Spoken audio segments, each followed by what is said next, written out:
Alors, j'ai pensé profondément et je me suis dit que il est possible de proposer à nos frères, à nos sœurs qui nous suivent, beaucoup d'instruments de protection parce que nous sommes chrétiens et Dieu a déposé en nous un grand potentiel. Il a mis sous nos mains beaucoup d'instruments pour nous défendre. Mais j'ai compris aussi qu'au cœur de toutes ces formes d'instruments, d'armes que nous avons, il y a un cœur et il y a l'essentiel. Et donc je voudrais rapidement vous lire un texte qui va servir de prétexte pour annoncer la parole du jour, sans omettre d'étayer mes propos à travers des exemples et des cas pratiques. Aujourd'hui, je prends le texte de Luc chapitre 10, le verset 19. Pour ceux qui sont habitués à moi, savent que c'est un verset qui me tient beaucoup à cœur parce que ça me parle fortement. J'ai compris que quand nous marchons avec Dieu, Dieu nous parle. Et quand Dieu nous parle, Dieu a parlé.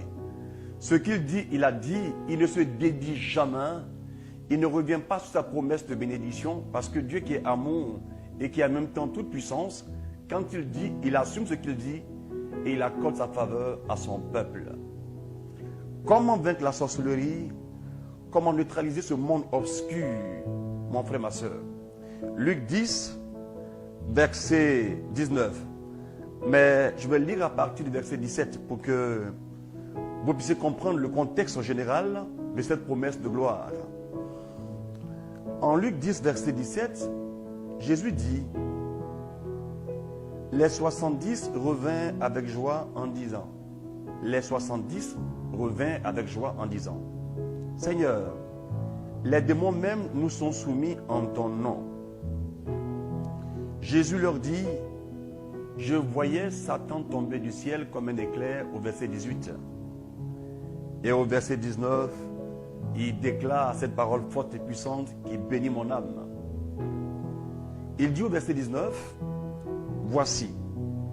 Et le Père souverain nous a dit, quand j'étais encore plus jeune, leader du renouveau charismatique en 93, il nous a dit au cours d'une convention, quand nous lisons un texte biblique et que nous voyons voici, arrêtons-nous et commençons à bien lire, parce que le voici témoigne toujours d'une révélation. Voici. Je vous ai donné le pouvoir de marcher sur les serpents et les scorpions et sur toute la puissance de l'ennemi et rien ne pourra vous nuire. Je reprends la parole de gloire. Waouh! Voici. Jésus parle, hein? Voici. Je vous ai donné le pouvoir de marcher sur les serpents, sur les scorpions, sur toute la puissance du diable et rien ne pourra vous nuire. Le peuple de Dieu se réjouit abondamment là où il se trouve. Jésus dit que nous qui sommes dans les 70 personnes, en Luc 9, Jésus a envoyé les 12. En Luc 10, Jésus envoie 70 personnes, comme au temps de Moïse, qui a désigné 70 personnes à qui il a conféré l'onction pour l'aider. 70 personnes envoyées par Jésus en mission, 2 à 2 pour opérer. Ils vont, ils reviennent surpris parce que les démons leur sont soumis. Les œuvres de sorcellerie leur sont soumises. Parce qu'une puissance était en action en eux. Une opération manifeste par le canal. Ils étaient tellement heureux. Et Jésus a dit, j'étais informé en fait. Le papa des sorciers, le papa des démons, pendant que vous opériez sur la terre, moi je l'ai vu tomber du ciel comme un éclair. Parce que en vérité, moi Jésus, j'ai donné pouvoir, j'ai donné autorité à l'église que moi j'ai fondée. Elle n'est pas faible, elle n'est pas fragile, elle est puissante, mais elle m'est soumise. Un chrétien doit réaliser qu'il est investi de puissance et d'autorité. Malheureusement, les chrétiens, en partant d'une bonne intention, commettent l'erreur dans leur façon de faire. Bonne intention pourquoi? Ils désirent tellement honorer Dieu et montrer à Dieu qu'ils ne sont rien par humilité, que beaucoup de chrétiens font croire qu'ils n'ont pas de puissance, mais Jésus est tout puissant. Vous n'avez rien compris. Il y a un mystère entre le Christ et nous. Jésus est détenteur du pouvoir de Dieu. Le pouvoir de son papa lui appartient en propre. Mais l'église fondée par Jésus a quelque chose à voir avec Jésus, son fondateur. Il y a un lien étroit entre Jésus et l'église. Le pouvoir sort de lui, mais passe par l'église. Le pouvoir sort de lui et réside dans l'église et s'éparpille à travers l'église. C'est une volonté de Jésus, notre maître, d'agir ainsi. Et il dit, nous qui sommes membres de l'église, dans la hiérarchie, en Luc 9, nous avons le pouvoir sur les démons, le pouvoir de prêcher l'évangile avec force. Mais aussi en Luc 10, les collaborateurs des prêtres et des évêques, c'est toi et moi qui prêchons l'évangile. Les chrétiens qui ont reçu le baptême et la confirmation et qui savent désormais qu'ils sont mûrs en Dieu. En tant qu'adultes, ils sont un peuple de prophètes. Donc chacun est appelé à annoncer l'évangile de gloire. Nous sommes un peuple sacerdotal. Chacun est appelé à célébrer Dieu. Nous sommes des prêtres. Nous sommes un peuple royal, appelé à exercer l'autorité. Dieu l'a voulu ainsi.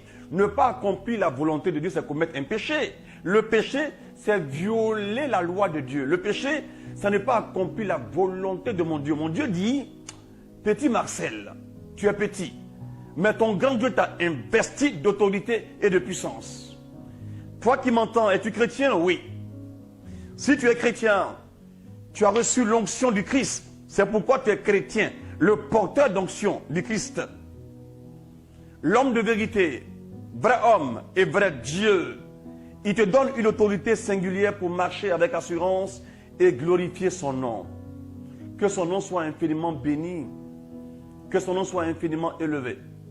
Je voudrais aujourd'hui, en m'appuyant sur le dessein du Seigneur, sa volonté profonde en lui-même par rapport à nous, vous dire des choses pour vous aider à avancer dans la sérénité du royaume en manifestant la gloire de Dieu. Gardons le cœur dans l'humilité, mais ne commettons pas l'erreur d'agir apparemment par humilité, mais en désobéissant à Dieu pour dire « je ne suis pas fort, je ne vaux rien ». C'est la joie du diable que de comprendre qu'un chrétien se dit qu'il n'est absolument rien. Attention! Nous sommes quelqu'un depuis que nous sommes adoptés par le Père à cause du Fils Jésus. Nous sommes très importants. Ceci dit, écoutons rapidement ce que j'aimerais souligner. Puisque nous avons reçu l'autorité de la part de Jésus, puisque nous avons reçu l'onction de la part de Jésus, appelé à manifester le règne du Maître, à accomplir les œuvres de Jésus, Jean 14, verset 12, si vous croyez en moi, vous ferez les mêmes œuvres que j'ai faites, vous en ferez même de plus grandes. Puisque nous sommes conscients désormais que Dieu nous veut en opération d'autorité contre les forces négatives, écoutons attentivement, c'est quelque chose que je vais essayer de vous révéler dans le mode d'expression de l'autorité reçue. Il y a quelques informations qui me semblent importantes à recevoir, à acquérir. Vous savez, pour nous qui sommes chrétiens catholiques, nous avons expérimenté beaucoup de choses à travers les trésors de l'Église. Beaucoup de personnes comprennent et aiment ce que nous appelons les sacramentaux. J'ai expliqué dans mon séminaire qu'il y avait des formes d'envoûtement qu'on pouvait exercer sur des gens et des lieux à travers ce qu'on appelle l'envoûtement par charge, voyez-vous. Et j'avais souligné rapidement en disant que quand nous prenons quelque chose comme l'eau bénite appartient au groupe de ce qu'on appelle en église les sacramentaux. Les sacramentaux, voyez-vous. Avec l'eau bénite, nous pouvons neutraliser l'impact et le pouvoir des envoûtements par charge. Je vais lire rapidement pour ne pas avoir à m'élargir sur la notion. Vous expliquer brièvement ce que l'Église entend par sacramentaux. Et quand je vais parler, je vais citer quelques sacramentaux, sans forcément toucher à tout ce qui concerne les sacramentaux. Vous aurez ainsi l'idée, vous aurez ainsi la compréhension de la chose. Je vais lire comme à l'accoutumée, lire ce bouquin bleu dans ma main. C'est le catéchisme de l'Église catholique et je suis fier d'être catholique. J'aime tout le monde, mais je suis fier d'être catholique. Dieu vous bénisse. Amen. L'Église dit, dans ce document officiel, en parlant des sacramentaux, qu'est-ce que l'Église dit? La Sainte Mère, l'Église, a institué les sacramentaux qui sont des signes sacrés pour lesquels, selon une certaine imitation des sacrements,